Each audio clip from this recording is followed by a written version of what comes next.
Hey guys, welcome to Savage 10. That's right, guys. On this week's episode of Savage 10, I want to get into parking.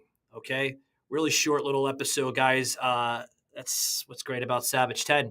Great stuff. You want to hear stuff really quick, but just what's on my mind and the stuff I need to get out there. You're in the right place, guys. Parking, right? You've probably heard this from urban myths, city truths. The one thing that unites every driver on earth is parking. It is, folks. Okay. It's 6:47, right? You're late for dinner. You circled the same block 3 times. There's a spot. No, a motorcycle. I get it, folks. Another loading zone, right? And then a miracle, a sedan pulls out, right? You flick your blinker like it's the Olympics, but wait, here comes Karen and that Tesla sliding in from the wrong lane. All right. Guys, parking isn't just a cure or a chore, right? See where I went there?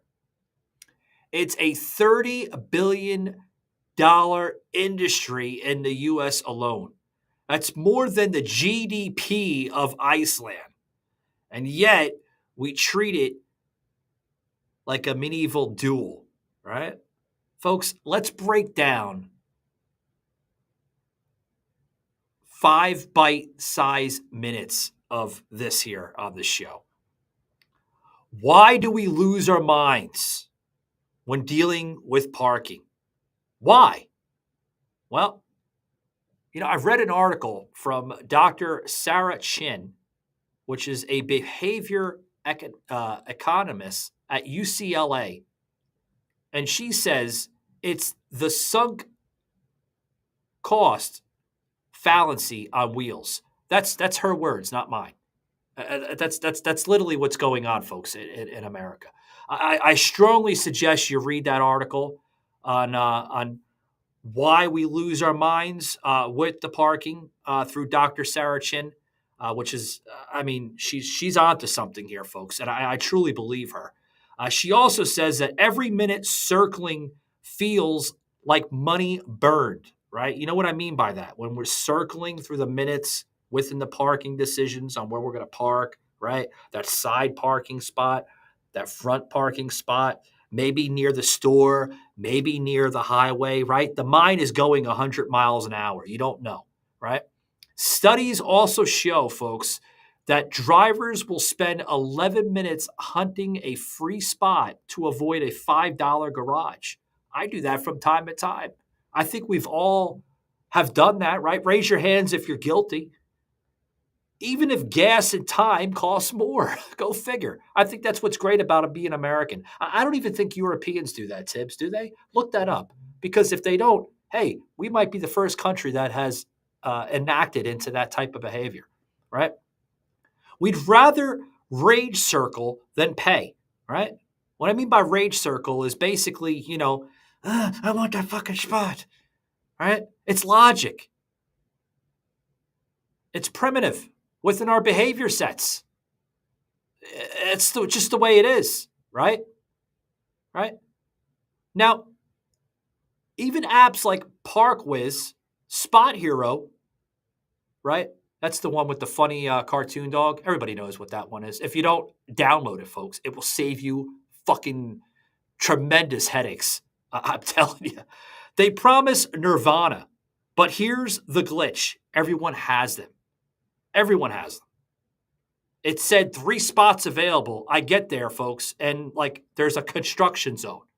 I mean, it's a great app. Don't get me wrong, but there's some fucking glitches in there. Really, Spot Hero, get your shit together. I love you, but get your shit together. Maybe that should be on your next cartoon, right? With the dog. It's a joke, folks. Don't have your Tiffy and a Whiffy. Now, in 2024, MIT study found that the app accuracy drops to 62% in dense cities. The real winner? Well, I'm not going to lie, folks. It's luck. That's the real winner of this. Just simple luck. That's the way of it. Want the cheat code? Talk to the rideshare drivers. Jamal, which is an 8-year Uber vet in Chicago. Jamal also says that best spots are grocery store lots after 9 p.m. No tow before 6 a.m. He says, just don't block the carts and you'll be all fine. Thank you very much, Jamal, for that excellent tip. No wonder he's been driving for Uber for 8 years. He's figured out the little nicks and crannies of it. So, it is what it is.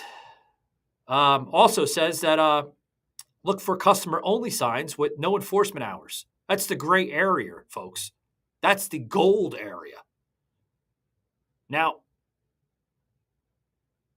the future of this becomes a little sci-fi, guys. Now, Singapore's smart lamppost use sensors to guide you through their app.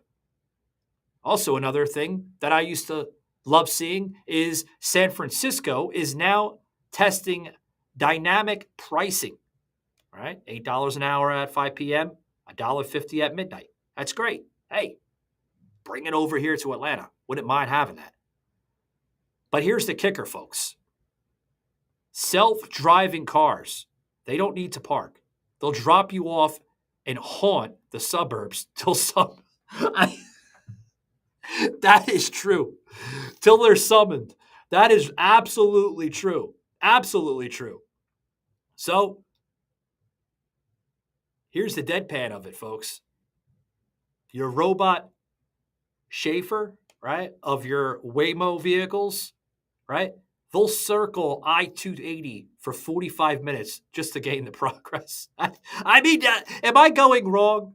I'm not going wrong here, folks. Now, the final lap of all of this insanity of parking, right? Okay, all this, right? I was going to give you 5 minutes, but maybe we'll do 10 today for the Savage 10. Okay, the final lap of this insanity, right? I'm calling it the Savage takeaway, right? There's 3 rules to keep your sanity. Number 1, budget 7 extra minutes. We always need 7 extra minutes, even in airport parking, right? You got to deal with the airport security, in the parking lot, inside the airport alone, right? So that's the first one, the 7 extra minutes. Number 2, garage it early, folks, because you want to pay once and walk free, not do it twice. And finally, embrace the hike, right? Embrace it. Because a 10-minute walk burns the calories of 1 dinner mint. It sounds kind of cliche and corny, but it actually is true. A lot of studies find that actually true. 10-minute walks will burn it. So embrace that hike. Number 3. So next time you're orbiting the same block, remember, folks, the spot isn't the goal. Getting there sane is. Drive kindly, and may your meter never expire mid-bite. Take it easy, guys. Till next time, on the next Savage 10, I'm Savage, always giving friendly advice. Later.